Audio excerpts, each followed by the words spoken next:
الشيطان الرجيم بسم الله الرحمن الرحيم سبحانك لا علم لنا إلا ما علمتنا إنك أنت العليم الحكيم رب اشرح لي صدري ويسر لي أمري واحلل عقدة من لساني يفقهوا قولي رب زدني علما صدق اللہ العظیم۔ کل کے سبق میں مومنین متقین کا حال بیان ہوا کہ جو اللہ کی عبادت کرنے والے، اللہ کی اطاعت کرنے والے، ان کے ساتھ اللہ کا کیا معاملہ ہوگا، فلا خوف علیہم ولا هم یحزنون۔ اور پھر ساتھ میں کافروں کا حال بھی مختصراً ذکر کر دیا تھا۔ آج کے سبق میں کافروں کا حال ذکر ہے، والذین کفروا وکذبوا بآیاتنا اولئک اصحاب النار هم فیہا خالدون۔ جس طرح آپ سے ذکر کیا کہ دو قسم کی زندگی ہے، ایک ہے خواہشات والی زندگی، ایک ہے احکامات والی زندگی۔ اب جو احکامات والی زندگی ہے اس کے اندر کامیابی ہے، دنیا کے اندر بھی کامیابی ہے، موت کے وقت بھی کامیابی ہے، قبر میں بھی کامیابی ہے، میدان حشر میں بھی کامیابی ہے، اور ہمیشہ ہمیشہ اللہ رب العزت کے مہمان خانے کے اندر داخلہ ہے۔ ہاں، اللہ اپنی مہمانی کے اندر داخل کریں گے۔ اور اس کے برعکس جو دوسری زندگی ہے وہ ہے خواہشات والی زندگی، جس میں اس دنیا کے اندر بھی ناکامی ہے۔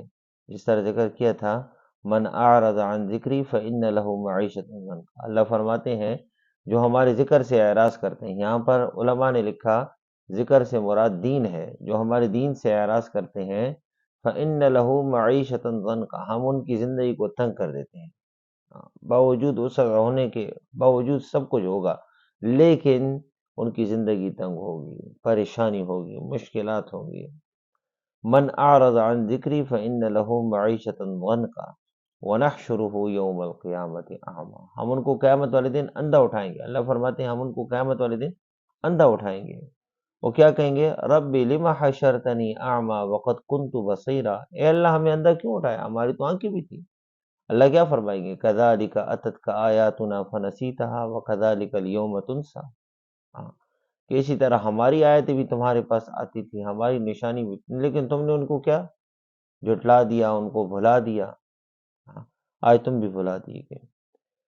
تو جو کافر ہیں، کافروں کا حال یہاں پر ذکر ہے، والذین کفروا وکذبوا بآیاتنا، اور جو انکار کریں گے اور ہماری آیتوں کو جھٹلائیں گے، اولئک اصحاب النار، وہی دوزخی ہوں گے۔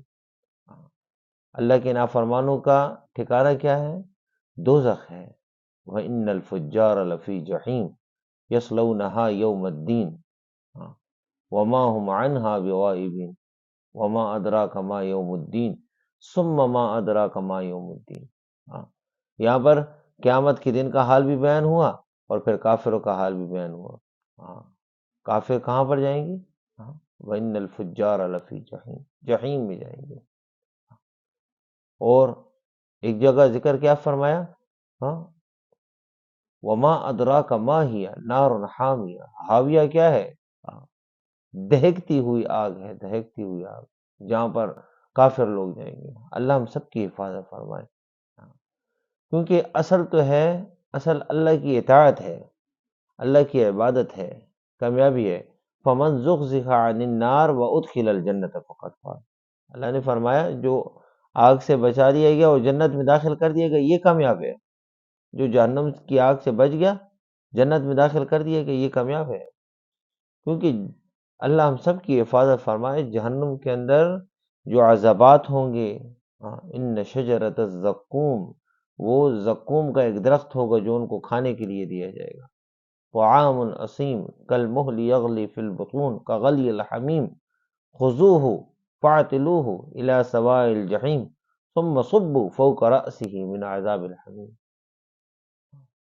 کہ اللہ رب العزت وہ جو جہنمیوں کی خوراک ہوگی وہ زقوم ہوگا، وہ نہیں کھائیں گے، کدھر کھا سکیں گے، زبردستی ان کو کھلایا جائے گا۔ وہاں پر پینے کے لیے کیا ہوگا، خون اور پیپ، خون اور پیپ، یہ پینے کے لیے اس کو دیا جائے گا، اور وہ نہیں پئیں گے یہاں تک کہ فرشتے پکڑ کر ان کو پلائیں گے۔ جب ان کو پلائیں گے، آپ صلی اللہ علیہ وسلم فرمائے نیچے کا ہونٹ یہ ناف تک آ جائے گا، اوپر کا ہونٹ یہ اوپر چلا جائے گا، اور جو آنتڑیاں ہوں گی وہ پاخانے کے راستے نکلیں گی۔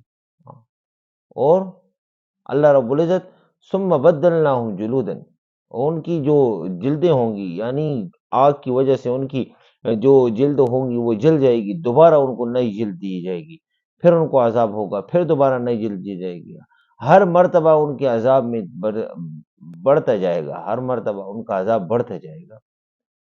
جس طرح جنت والوں کا حال بیان کیا نا کہ ہر مرتبہ جب بھی وہ کھاؤ کچھ بھی ان کو اللہ رب العزت جنت کے اندر جو میوہ عطا فرمائیں گے، جو بھی چیز عطا فرمائیں گے، ہر بار اس کا ذائقہ الگ ہوگا، اس کا اچھا ذائقہ ہوگا، پہلے سے اچھا ذائقہ ہوگا، پہلے سے اچھا ذائقہ ہوگا۔ اور جہنمیوں کے عذاب کی ہر مرتبہ ان کا عذاب بڑھتا جائے گا، ہر بار ان کا عذاب بڑھتا جائے گا، بڑھتا جائے گا، بڑھتا جائے گا۔ اللہ ہم سب کی حفاظت فرمائے۔ ہاں، جہنم جو ہے وہ اللہ رب العزت کا قید خانہ ہے، ہاں عذاب کی جگہ ہے، اللہ کا قید خانہ ہے۔ ہاں، وہ اللہ رب العزت نے اپنے نافرمانوں کے لیے بنا کر رکھے۔ اور اللہ رب العزت ایک جگہ سورہ قاف کے اندر ذکر فرمایا نا، یوم نقول لجہنم حل امتلأت، ہاں جب اللہ رب العزت جہنم کے اندر جہنمیوں کو ڈال دیں گے نا تو اللہ رب العزت جہنم سے پوچھیں گے حل امتلأت، کیا تو بھر گئی؟ اور جہنم کیا کہ وَتَقُولُ هَلْ مِن مزید، کچھ اور ہے، یعنی وہ نہیں بھرے گی، جہنم نہیں بھرے گی، پھر اللہ رب العزت اپنی قدرت کاملہ کے ساتھ اس کو بند کر دیں گے۔ تو جہنم جو ہے یہ اللہ کا قید خانہ ہے۔ ایک روایت کے اندر یہاں تک ذکر فرمایا کہ اللہ رب العزت نے جتنی بھی مخلوقات پیدا کی ہیں، جتنی بھی مخلوقات پیدا کی ہیں، یعنی انسان جتنی بھی پیدا کی ہیں اللہ رب العزت نے، جن کے لیے اللہ رب العزت تمام انسانوں کے لیے جنت کے اندر بھی مکان بنائے، جہنم کے اندر بھی مکان بنائے، جگہ بنائی، جہنم کے اندر بھی، جنت کے اندر بھی جگہ، جہنم کے اندر بھی۔ اب جو اپنے اعمال کی وجہ سے، نیک اعمال کی وجہ سے اللہ رب العزت کو راضی کرنے کی وجہ سے جنت کے اندر چلے جائیں گے۔ اب جو جہنم کے اندر جو ان کی جگہ تھی نا وہ کن کو ملے گی؟ جو اپنے برے اعمال کی وجہ سے جو جہنم کے اندر گئے ہیں، تو جو جہنم کے اندر گئے ہیں ان کی جگہ جو جنت کے اندر اللہ نے بنائی ہوئی تھی وہ جنتیوں کو دے دیں گے، اور جو جہنم کے اندر جو جنت والوں کی جگہ تھی وہ اللہ جہنمیوں کو دے دیں گے۔ تو اللہ رب العزت نے اس دنیا کا نظام جو بنایا ہے وہ ایسا نظام بنایا ہے کہ اس دنیا کے اندر اللہ کو راضی کرنا ہے، کیونکہ مختصر سی زندگی ہے۔ الذی خلق الموت والحیات لیبلوکم ایکم احسن عملا، اللہ نے موت اور زندگی کا جو نظام بنایا ہے نا جی، وہ اس وجہ سے بنایا ہے کہ اللہ چاہتا ہے، دیکھنا چاہتا ہے، امتحان لینا چاہتا ہے۔ ہم سب امتحان کے اندر مبتلا ہیں، ہر بندہ امتحان کے اندر مبتلا ہے۔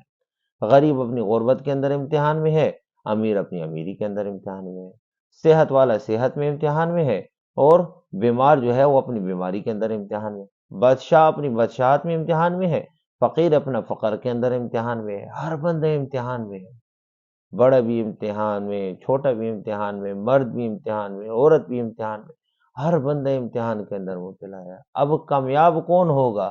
اس کے لیے اللہ رب العزت نے ایک کسوٹی بنائی ہے، ایک طریقہ بنایا ہے۔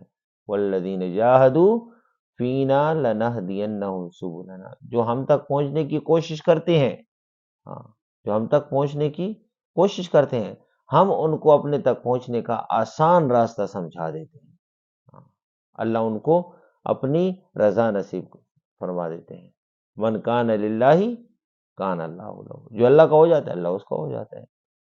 تو دنیا کے اندر اللہ رب العزت نے مختصر سے وقت کے لیے بھیجا ہے، اب اس مختصر سے وقت میں اللہ کو راضی کرنا ہے، راضی کر لیا کامیابیاں ہیں، آخرت کی خوشیاں ہیں، سمندر ہیں۔ ہاں سر ہمارے استاد جی حضرت مفتی محمد حسن صاحب دامت برکاتہم اکثر فرماتے ہیں، میرے عزیز ہم دنیا میں رہنے کے لیے نہیں، ہم تو رب کو راضی کرنے کے لیے آئے ہیں۔ ہم دنیا میں رہنے کے لیے نہیں، ہم تو رب کو راضی کرنے کے لیے آئے ہیں، اور یہاں پر اللہ کو راضی کر لیا، آخرت میں خوشیوں کے سمندر ہے۔ یہاں پر اللہ کو راضی کر لیا، آخرت میں خوشیوں کے سمندر ہے۔ تو اس کے لیے مختصر سی زندگی اللہ نے دی ہے اپنی رضا کے لیے، کہ اللہ کو راضی کر لو، پھر اس دنیا کے اندر اللہ کو راضی کر لے، آخرت کے اندر کامیابی ہے۔ جو کہا سنا اللہ ہم سب کو عمل کی توفیق عطا فرمائے، قرآن کو صحیح طریقے سے پڑھنے کی، سمجھنے کی، اور آگے صحیح طریقے سے پہنچانے کی اللہ ہم سب کو توفیق عطا فرمائے۔ وما علینا الا البلاغ۔